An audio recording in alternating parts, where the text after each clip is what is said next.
Bismillahirrahmanirrahim. Alhamdulillahilladzi dhamina as-sa'adata fid dunya wal akhirah liman amana bihi wa amila a'malan salihah. Qala Rasulullah sallallahu alaihi wasallam wa huwa asdaqal qailin. Fa in asdaqal hadits kitabullah wa khairil hadi hadiyu Muhammadin sallallahu alaihi wasallam wa syarril umuri muhdatsatuha wa kullu muhdatsatin bid'ah wa kullu bid'atin dhalalah wa kullu dhalalatin finnar. Asyhadu an la ilaha illallah wa asyhadu anna Muhammadan abduhu wa rasuluh sayyidul jinni wal bashar. Rabbi syrah li sadri wa yassir li amri wahlul 'uqdatan min lisani yafqahu qawli. Allahumma arinal haqqa haqqan warzuqna ittiba'ah wa arinal batila batilan warzuqna ijtinabah. Qala Allah ta'ala fil Qur'anil 'aziz, a'udzu billahi minasy syaithanir rajim. Alladzina yastami'una al-qawl fayattabi'una ahsanah. Ulaika alladzina hadahumullah wa ulaika hum ulul albab. Sadaqallahul azim. Muslimin muslimat rahimahullah, pada pagi ini, pagi 27 Syawal 1433 Hijriah, kita mulakan pertemuan yang berbahagia pada pagi ini. Selepas kita menempuh sebulan bulan Ramadan, kita menyambut perayaan Aidul Fitri, dan pada pagi ini kita dihimpunkan kembali di tempat yang penuh dengan kemuliaan, di dalam majlis yang penuh dengan keagungan, iaitulah majlis ilmu Allah Subhanahu wa ta'ala. Maka kita syukur sungguh-sungguh kepada Allah Subhanahu wa ta'ala di atas limpah kurnia rahmat dan inayah Allah. Tuhan panjangkan usia kita, digolongkan kita di kalangan manusia-manusia yang beriman kepada Allah Subhanahu wa ta'ala, di mana tanda utama manusia yang beriman, senang fahamnya, ialah manusia yang sentiasa mendengar perkataan Allah Subhanahu wa ta'ala, orang yang sentiasa mendedahkan peringat dia telinganya untuk dimasuki oleh cahaya hidayah daripada Allah Subhanahu wa ta'ala. Sebab itu saya mulakan pertemuan kita pada pagi ini dengan sepotong firman Allah Subhanahu wa ta'ala yang dipetik daripada surah Az-Zumar ayat 18, di mana Allah Ta'ala menceritakan tentang sifat utama manusia yang Islam, sifat utama manusia yang beriman, sifat utama manusia yang akan berjaya di dunia dan juga di akhirat Allah Subhanahu wa ta'ala. Seperti mana firman Allah yang berbunyi, a'udzu billahi minasy syaithanir rajim. Alladzina yastami'una al-qaul. Sifat utama orang yang beriman ialah orang-orang yang mendengar kata. Apa maksud mendengar kata di sini? Dia ada dua pemahaman yang disebut oleh ulama tafsir.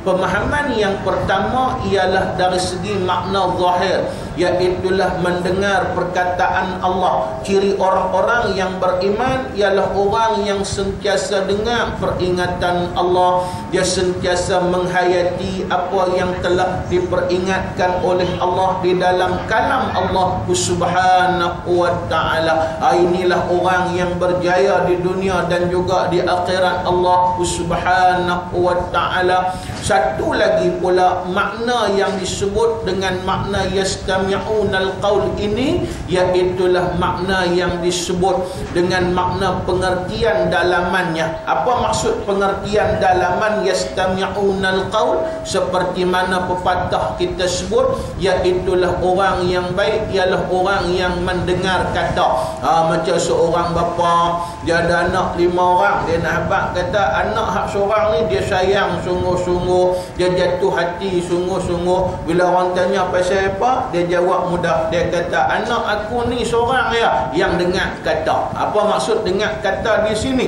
Dengar kata ialah apa yang disuruh oleh pak dia akan buat.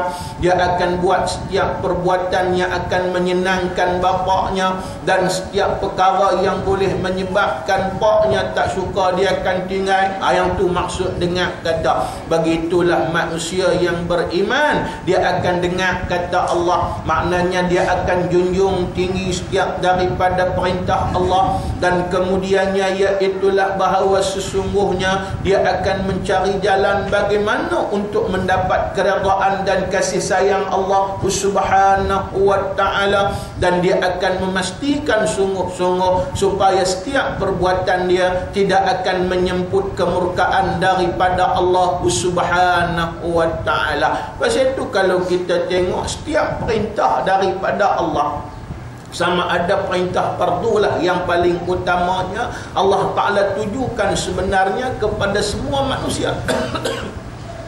Kepada semua manusia Tuhan tuju perintah Allah. Tapi kenapa setiap daripada perintah Allah ini, kalau kita buka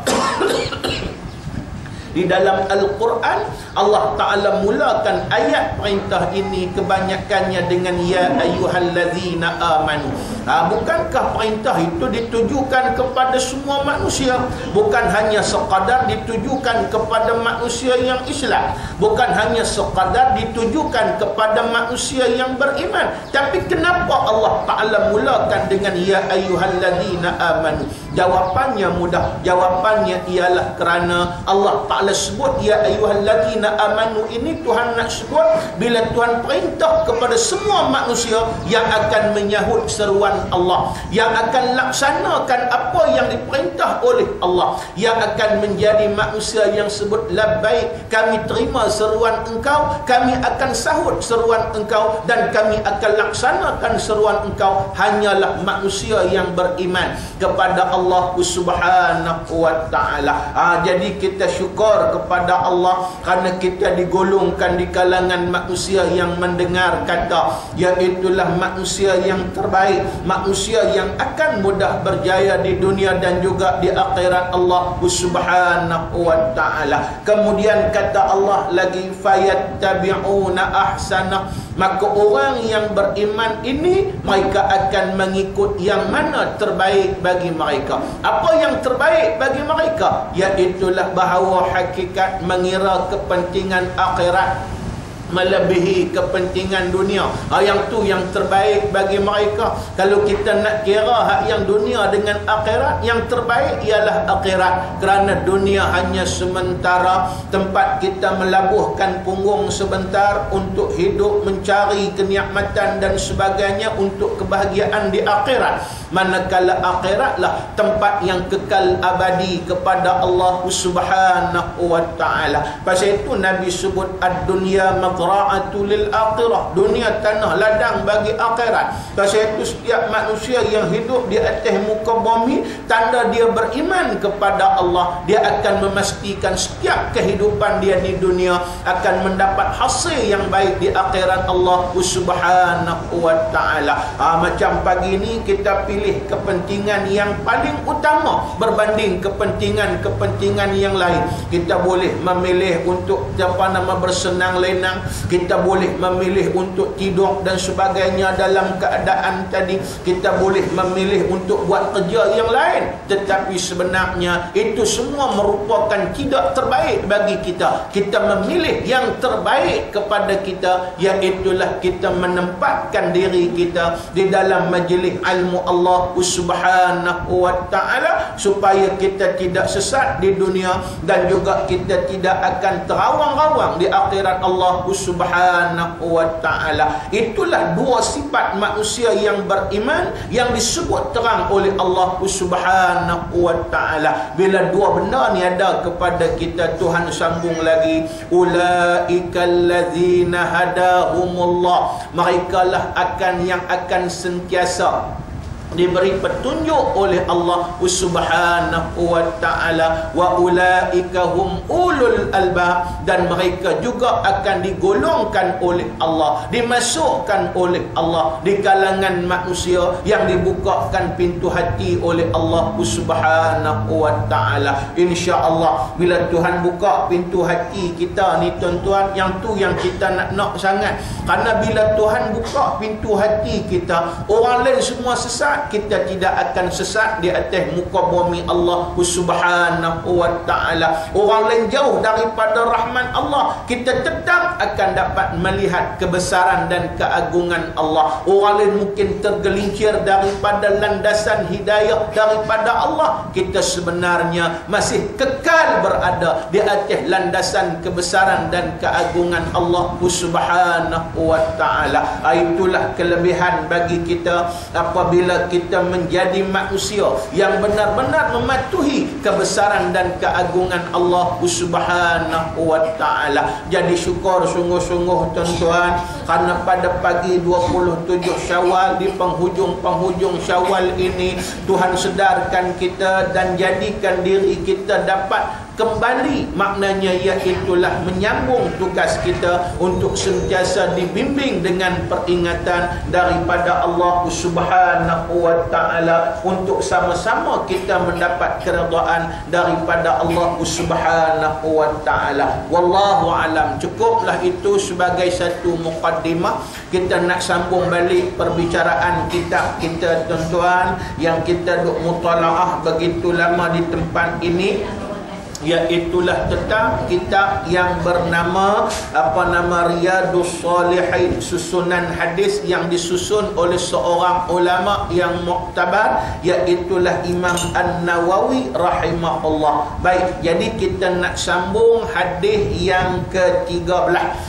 Hadis yang ke-13 ini merupakan hadis terakhir bagi tajuk pertama di dalam kitab Riyadus Salihin. Hadis terakhir, iaitulah tajuk kita duk bincang tajuk apa tuan-tuan? Kalau masih ingat, tajuk kita ialah membincangkan persoalan hati, ikhlas sungguh-sungguh kepada Allah Subhanahu wa ta'ala, dan bagaimana iaitulah dengan niat kita yang murni di atas muka bumi Allah. Jadi bab yang pertama dia mulakan dengan niat, dia mulakan dengan hati, dan dia mulakan dengan ikhlas. Nah, bab kata setiap perkara yang kita buat, persoalan utama asasnya ialah keikhlasan kerana Allah, lillahi ta'ala. Baik itu amalan hang buat apa pun, kalau bukan kerana Allah, amalan itu mardudah, ditolak oleh Allah Subhanahu wa ta'ala. Walaupun mungkin kita nampak sempurna, kita buat bagi lengkap, macam contoh kita buat ibadat, contohnya dalam keadaan tadi, kita kata buat ibadat, kita main mengaji dan sebagainya, tapi bukan kerana Allah, maka hukumnya iaitulah kita hanya dapat duduk dalam kebesaran dan keagungan, tetapi sesungguhnya kita tidak akan mendapat ganjaran daripada Allah, sebab amalan kita itu mardudah. Sebab itu kalau kita tengok disebut innamal a'malu binniyat, hanya sahaja setiap amalan itu dengan niat yang perlu dimasuki dengan keikhlasan kepada Allah. Jadi tajuk ikhlas dan juga niat ni Iaitulah hadis yang ke-13 ini merupakan hadis yang terakhir. Dan hadis yang terakhir ini dia bawa hadis yang agak panjang untuk menjadi pedoman kepada kita di atas muka bumi Allah Subhanahu wa taala. Baik, kita sambung tuan-tuan hadis yang ke-13. Kalau kitab saya muka surat 13 juga tuan-tuan. Baik, kita sambung. Qala al-musannifu rahimahullahu ta'ala wa nafa'ana bi'ulumihi fid darain. Amin. Daripada Abi Abdurrahman Abdullah bin Umar bin Al-Khattab radhiyallahu anhuma. Hadis ni riwayat daripada Abdullah bin Umar, putra Sayyidina Umar, yang merupakan seorang yang dikurniakan dengan keagungan daripada Allah Subhanahu wa taala, dengan kekuatan ilmu yang mendalam di atas muka bumi Allah. Antara putra Sayyidina Umar yang kalau kita tengok dari segi keilmuannya, ketokohannya dan keagungannya, iaitulah merupakan terjemahan Sayyidina Umar di atas muka bumi Allah Subhanahu wa taala. Itu persoalan dia tuan-tuan. Pasal itu kalau kita tengok, maknanya ada ulama sebut Ibnu Umar ini afqahun nas. Apa maksud afqahun nas? Dibina dengan isim tafdil, sepakeh-pakeh manusia di atas muka bumi Allah. Maknanya dari segi syariat Allah, tempat rujuk manusia, marajih waktu itu dia dimasukkan di kalangan manusia yang iaitulah maknanya tempat rujuk manusia, kerana dia merupakan orang yang paling faqih di atas muka bumi Allah Subhanahu wa taala. Dan saya nak cerita sikit ban Abdullah bin Umar ini, kerana dia termasuk, kalau kita rujuk di dalam kitab Tauhid, dia termasuk golongan yang disebut dengan Murji'ah. Apa dia Murji'ah? Murji'ah ni kalau kita mengaji Tauhid, dia termasuk, iaitulah bahawa hakikat boleh jadi golongan yang dirahmati oleh Allah, boleh jadi golongan yang dilaknat oleh Allah. Dia boleh masuk salah satu daripada dua golongan tadi. Sebab itu Murji'ah, dia ada Murji'ah marhumah, satu lagi Murji'ah mal'aunah. Murji'ah pertama Murji'ah marhumah. Murji'ah marhumah, Murji'ah yang dirahmati oleh Allah. Kemudian Murji'ah yang kedua Murji'ah mal'aunah, Murji'ah yang dilaknat oleh Allah. Apa dia Murji'ah? Murji'ah ni diambil daripada kalimah irja, maknanya tangguh. Itu persoalan dia. Jadi apa ciri tangguh ni? Tangguh ni macam ni, contoh kita kata Murji'ah. Murji'ah ni dia iaitulah tak mau nak hukum sesuatu situasi, tak mau hukum, dan diserahkan dan ditangguhkan hukuman itu sampai di mahkamah Allah Subhanahu wa taala. Jadi kita tengok Murji'ah yang baik tuan-tuan. Murji'ah yang baik ini ialah kebanyakan generasi sahabat di atas muka bumi, yang antara seorang tokoh Murji'ah yang baik yang paling ulung ialah Sayyidina Abdullah bin Umar radhiyallahu anhu. Lagu mana ciri yang kata Murji'ah baik ni? Murji'ah baik yang dirahmati oleh Allah. Kan kita tahu sejarah Islam selepas daripada kita kata Sayyidina Abu Bakar, pemerintahan Islam dipangku oleh Sayyidina Umar. Lepas Sayyidina Umar, Sayyidina Osman. Bila Sayyidina Osman naik, mulalah timbul fitnah dalam Islam. Iaitulah akhirnya terbunuh oleh Sayyidina Osman, dibunuh oleh penerhaka. Kemudian naik Sayyidina Ali, berlaku lagi fitnah yang lebih hebat. Berlaku pertikaian pendapat antara Ali dan juga Muawiyah. Sampai kemuncaknya, last sekali tuan-tuan, last sekali kemuncaknya, pendek cerita, iaitulah munculnya beberapa generasi golongan manusia di kalangan manusia Islam ini terpecah kepada beberapa pahaman, yang pahaman ini kadang-kadang melibatkan akidah. Yang munculnya iaitulah pahaman Syiah, munculnya pahaman Khawarij. Itu kita kalau nak bincang panjanglah tuan-tuan dalam keadaan tadi di atas muka bumi Allah. Itu kemuncak fitnah. Okey, jadi munculnya fitnah yang paling besar waktu itu, munculnya pertikaian di antara Ali dan juga Muawiyah. Yang dua-dua sahabat Nabi yang muktabar, seorang manusia yang disebut sebagai menantu Nabi, seorang lagi ialah penulis wahyu Nabi SAW. Sehingga berlaku peperangan Jamal, kemudian berlaku peperangan Siffin dan juga majlis tahkim dan sebagainya. Dalam keadaan tadi Jadi macam inilah kita nak bagi faham contohnya. Bila orang, maknanya kan bila orang yang sokong Saidina Ali mai cari sahabat-sahabat utama untuk supaya sahabat utama bagi sokongan kepada Saidina Ali. Lepas tu pula hak geng Muawiyah pula pun mai cari sokongan sahabat utama untuk sokong Saidina Muawiyah. Itu persoalan dia dalam kan bila pertikaian dua pihak ni yang dua-dua sahabat utama. Itu persoalan dia tuan-tuan. Lama-lama bila mereka cari sokongan sahabat, antara sahabat yang mereka cari untuk dapat sokongan ialah bahawa hakikat dalam keadaan tadi Saidina Abdullah bin Umar radhiyallahu anhu. Kerana mereka tahu bila Abdullah bin Umar bagi sokongan kepada mana-mana pihak, maka sesungguhnya pihak itu akan disokong oleh banyak manusia kerana mereka merupakan marahnya ummah, iaitulah tempat rujuk umat di atas muka bumi Allah Subhanahu wa taala. Antara tanda mereka minta sokongan salah satu bentuk macam mana tuan-tuan?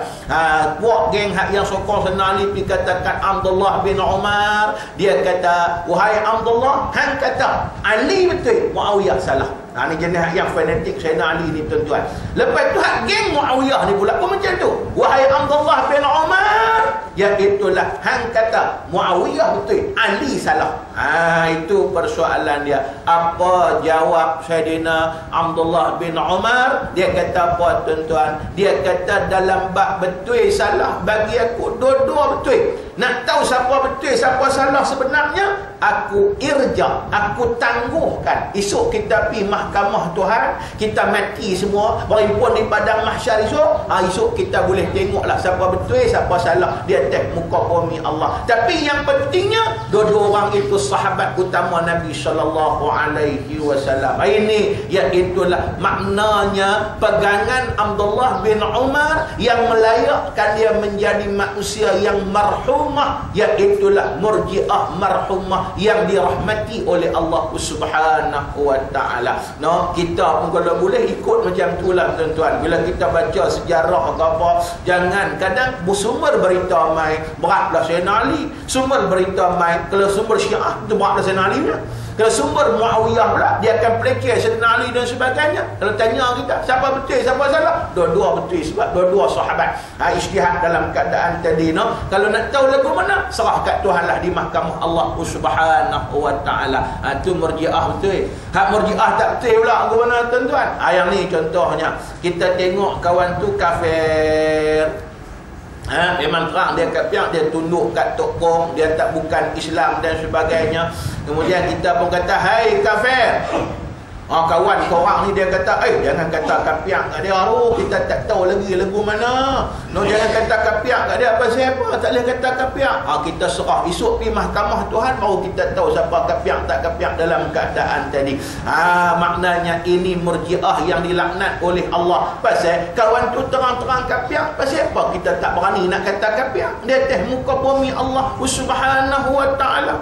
Macam orang tolak hukum Al-Quran, dia tolak satu ayat daripada Quran pun dia kata tak boleh pakai ayat Quran ni. Contohnya satu ayat pun dia tolak, tak kira hang Islam tak Islam, maka hukumnya dia telah kufur kepada Allah Subhanahu wa taala. Kalau kita dengar daripada mulut dia sendiri, makna hukumnya bukan kita nak hukum dia kafir, tidak, tapi itulah terang-terang. Bila terang-terang maknanya sudah terkeluar ia daripada agama Allah. Kita wajib suruh dia untuk mengucap balik kepada Allah Subhanahu wa taala. Kalau kita tak berani katalah tuan-tuan, kita tak berani nak isytihar, kawan ni memang kafir, tak berani kata dia kafir, itu murji'ah yang dilaknat oleh Allah. Sebab kita tangguhkan jawapan kita pergi di hadapan Allah, dan bukan suruh pergi mengkafirkan orang, tidak. Bukan suruh pergi kata hang kafir dak, hang kafir dak, bukan suruh lagu tu. Memang tak boleh. Man kaffara mu'minan faqad kafar. Sesiapa yang mengkafirkan orang yang beriman, ia kafir kepada Allah.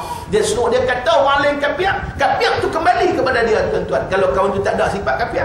Tapi kalau kawan maknanya man lam yakfur kafiran, siapa tak berani kata kafir kepada seorang yang kafir, maka kafir itu juga kembali kepada dia. Sebab seolah-olah dia tidak berani mengisytiharkan keimanan yang sempurna daripada Allah Subhanahu wa ta'ala. Saya jelaskan ni bukan pasal apa, sebab nak sebut Abdullah bin Umar ini Murji'ah juga. Kotlah kita esok kita jumpa dalam kitab dia sebut Abdullah bin Umar Murji'ah. Kita duk ngaji Murji'ah, salah satu dah berpuak 72 puak yang sesat.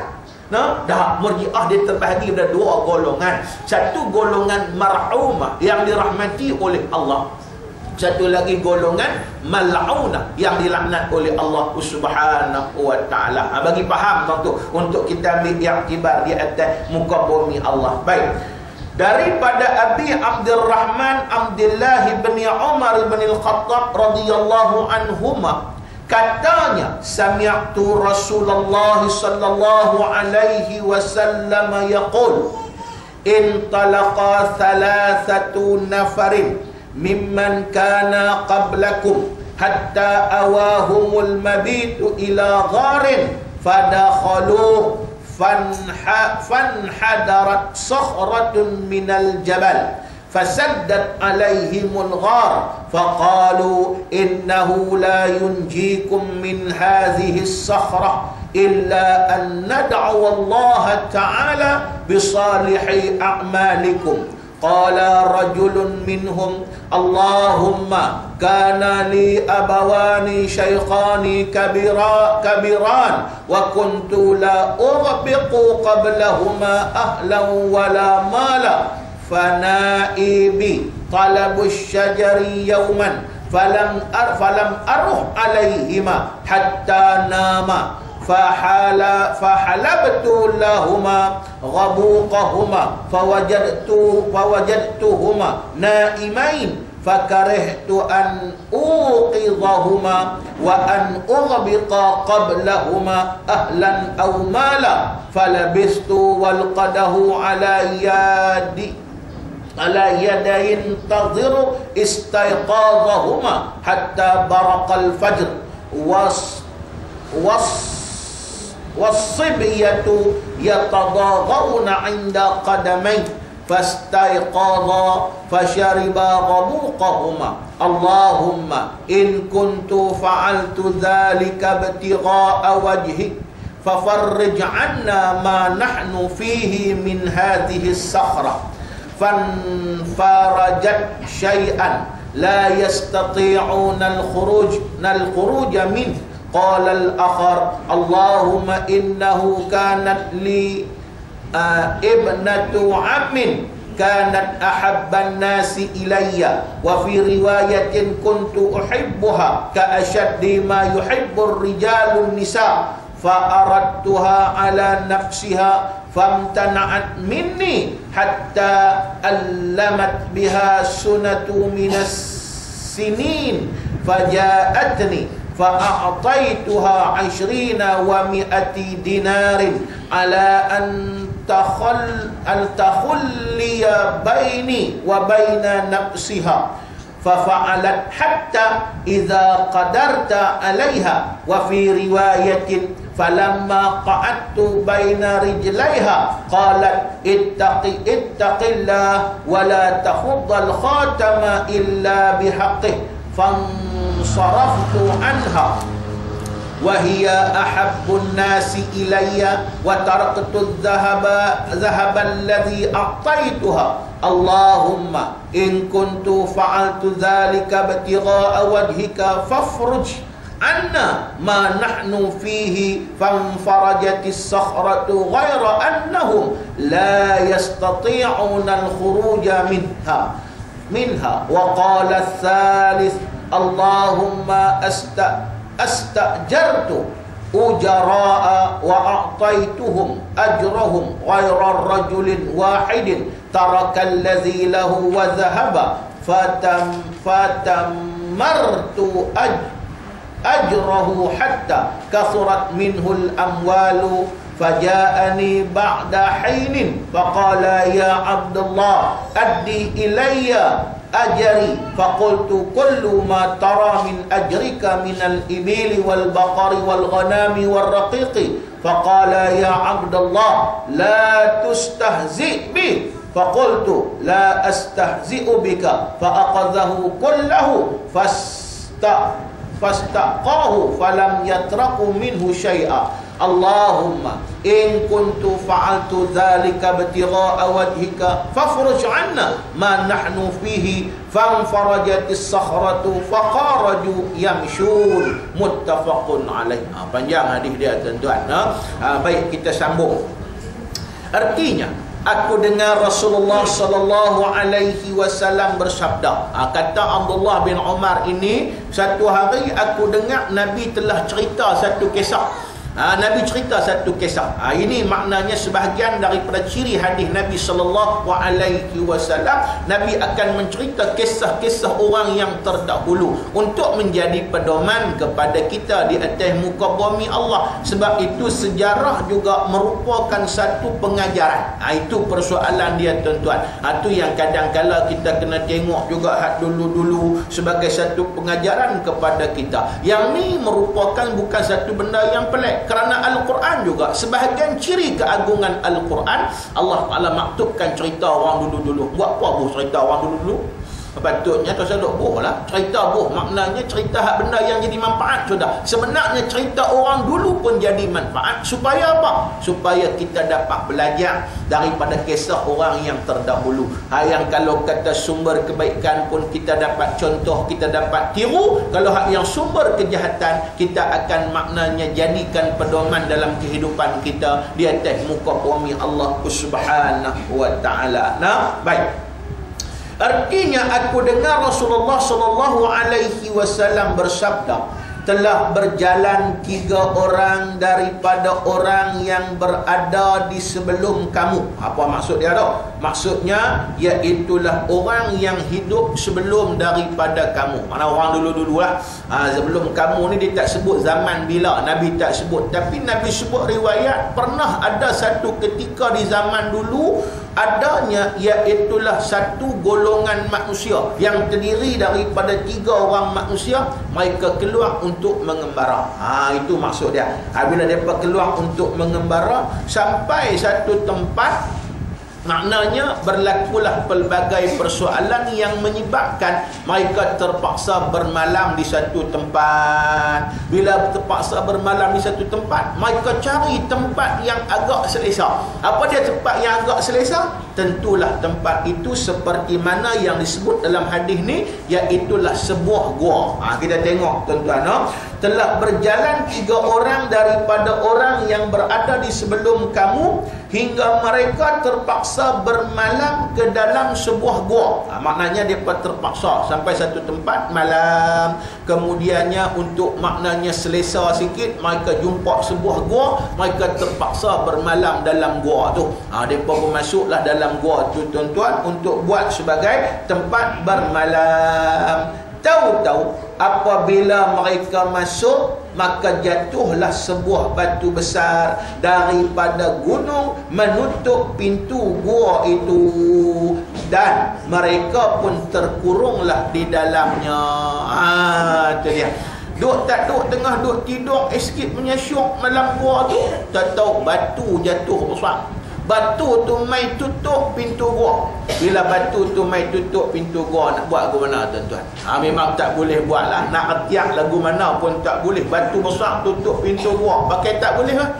Jawab dia, kira pada adatnya memang tak boleh keluar lah. Bila tak boleh keluar pada itu, persoalan dia macam mana nak buat? Di sinilah kita boleh lihat pergantungan kita. Kalau orang tu beriman, dia akan bergantung kepada siapa? Dia akan pergantungan diri dia kepada Allah Subhanahu wa ta'ala.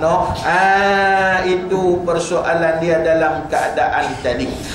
Dan mereka pun terkurung di dalamnya. Lalu bila orang yang beriman ini, bila dia tak boleh retiak cara mudah, dia akan retiak pergantungan kepada Allah, dan dia nampak Allah. Bila nampak Allah ni, apa yang mereka cuba ikhtiarkan? Kita tengok tuan-tuan. Kata mereka, kamu tidak akan lepas keluar daripada dalam gua itu melainkan jika kamu tidak mendoa ke hadrat Allah dengan amalan kebajikan kamu. Itu persoalan dia. Okey, pendek cerita macam ni.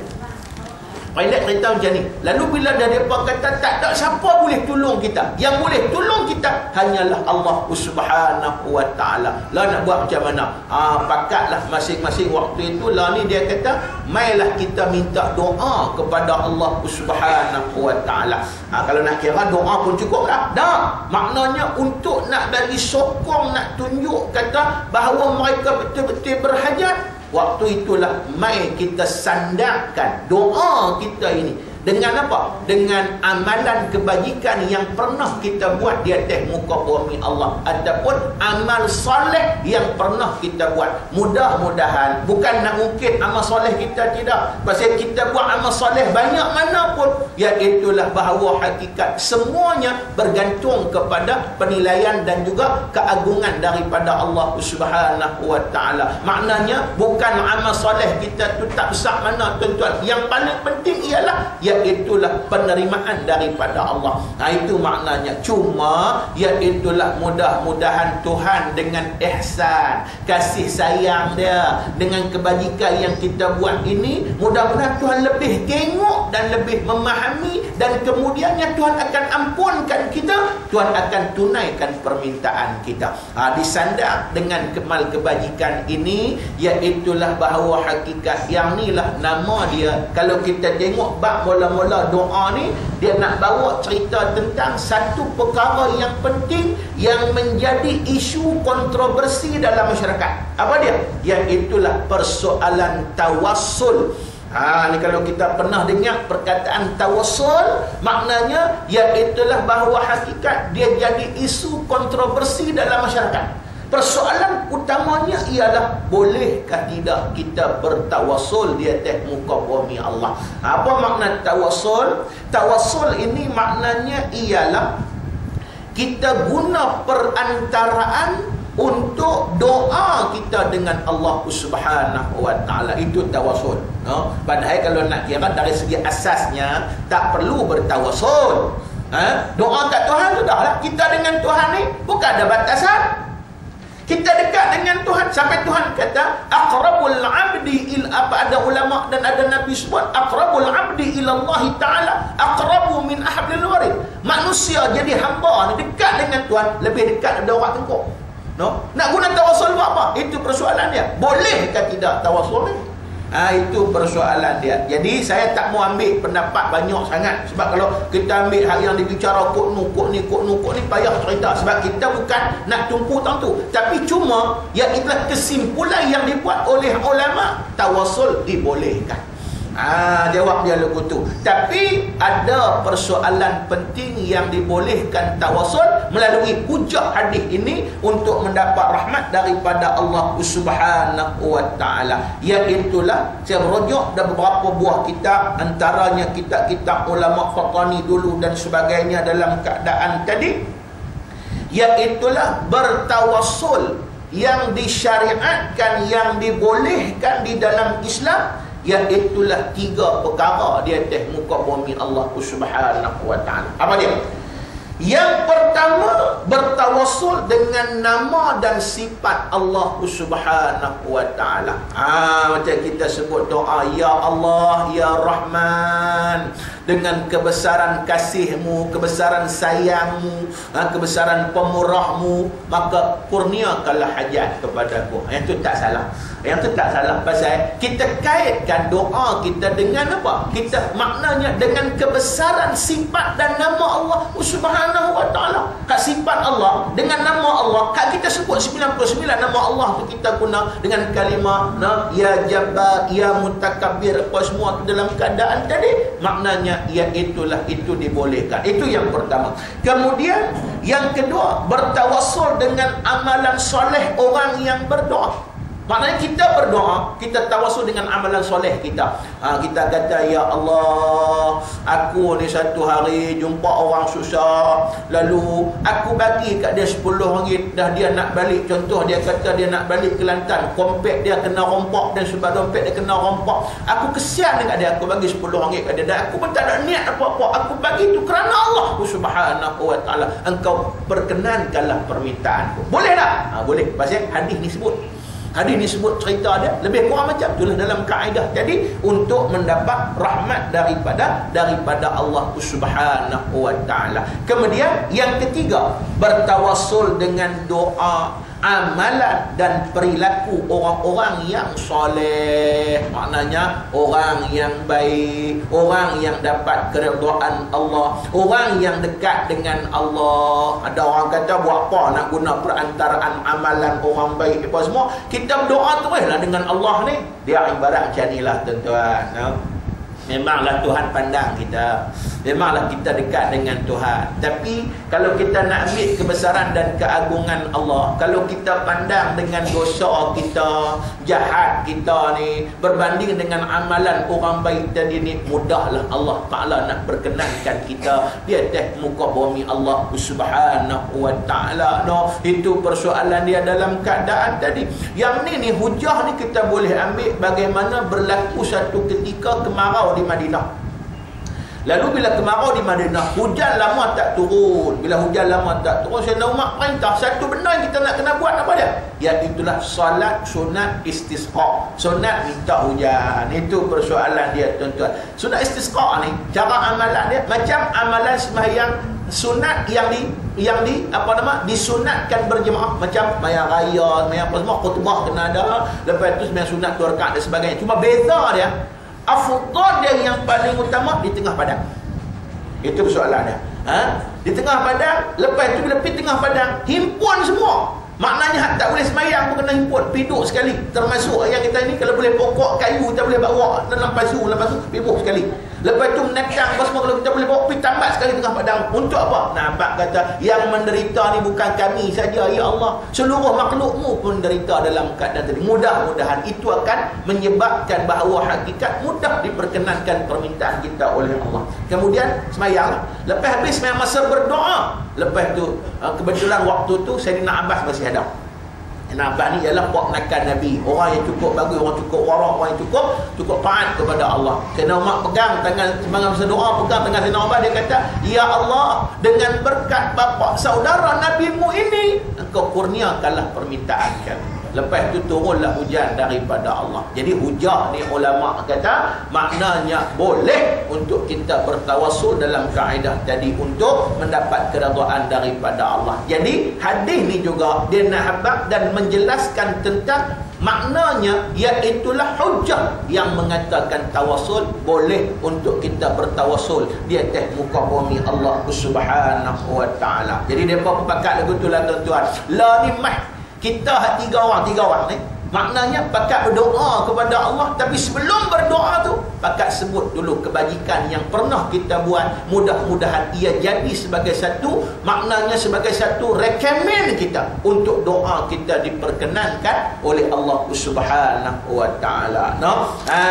Itu persoalan dia dalam keadaan tadi. Lalu mendoalah mereka, depa pun doalah kepada Allah. Seorang daripada mereka, apa doa dia tuan-tuan? To be continued. Kita sambung dalam kuliah kita yang akan datang. Sebab ada program lepas ni pula, dekat tu lah, insya-Allah kita sambung lagi cerita 3 orang ni lepas daripada kuliah kita yang akan datang. Dia kena buat lagu tu lah. Kita tengok TV pun tengah duk syok-syok, to be continued, la ilaha illallah, sambung pula lagu tu lah. Tengok gamak marah kelara sikit punya syok tuan-tuan. Tak tahu cerita tak habis-habis lagi, 3-4 bulan ni tak habis-habis lagi ni, tak tahu lah, berhenti pula tengah ada syok, tahu ni syok. Yang ni lah insya-Allah kita akan sambung dalam kuliah kita yang akan datang. Cukuplah sebagai satu peringatan daripada Allah. Yang kalau kita tak boleh buat semua, kita jangan tinggal semua. Sekurang-kurangnya kita tetap istiqamah dalam majlis ilmu Allah Subhanahu wa taala. Wallahu a'lam. Saya serah balik kepada Ustaz tadi.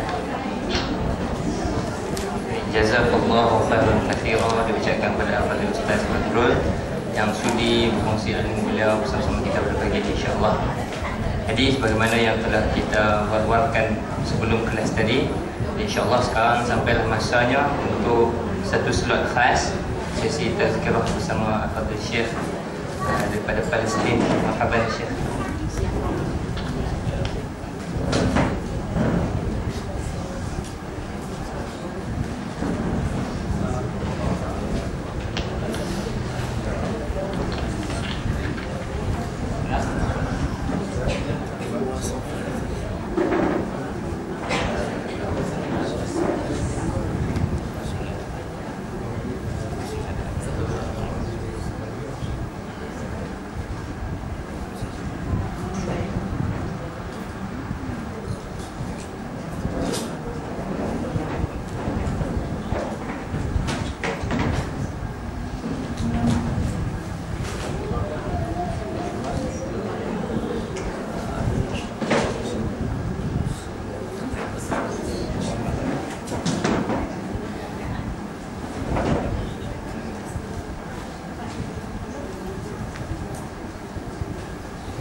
Assalamualaikum warahmatullahi wabarakatuh. Alhamdulillah wa kafa, salatan wa salaman ala habibina al-Mustafa wa ala alihi wa sahbihi wa man ihtada wa ba'd. Yang saya kasihi saudara saya Al-Fadhil pengurusi dan tata kuasa pengendali kepada majlis ilmu yang menterjakan jiwa saya dari Kelantan datang ke sini melihat betapa kesungguhan adik kakak, kaum-kaum ibu muslimat berada dalam majlis ilmu di tempat yang baik. Yang saya mengharapkan majlis ini berterusan dan dikembangkan lagi supaya kebaikan yang kita buat, manfaat yang kita hasili, malaikat yang bersama menyaksikan kita menghadiri majlis ilmu ini turut disertai oleh kawan-kawan rakan-rakan yang berada di luar. Dan saya cadangkan supaya majlis ilmu ini, pembesar suara yang tertutup di dewan ini, dia ada menghadap keluar supaya orang lalu lihat bahawa di sini adanya majlis ilmu. Ini pandangan peribadi saya. Saya sangat dukung dan sokong supaya mikrofon ada di luar.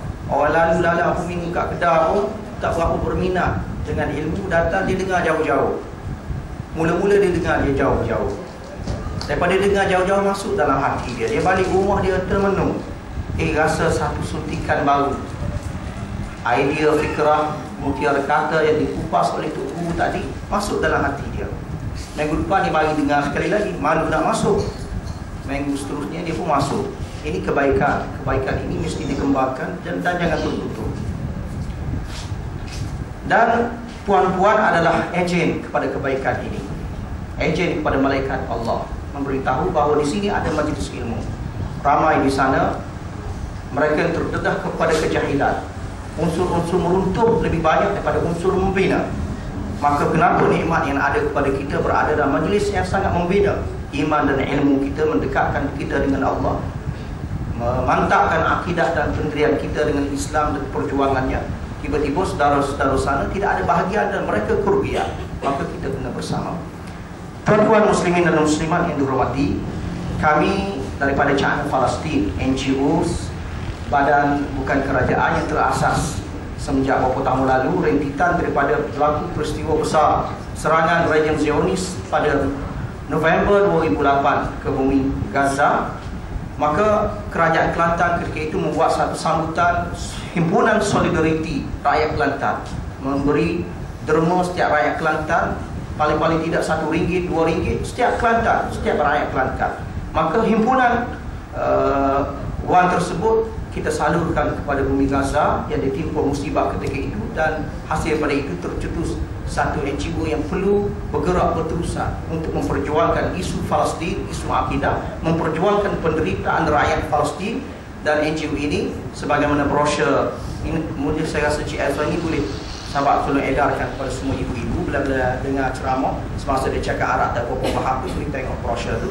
Antara agenda bertindak kita ialah program pendidikan Palestin, dan yang terdekat ini ialah kurban di bumi Palestin.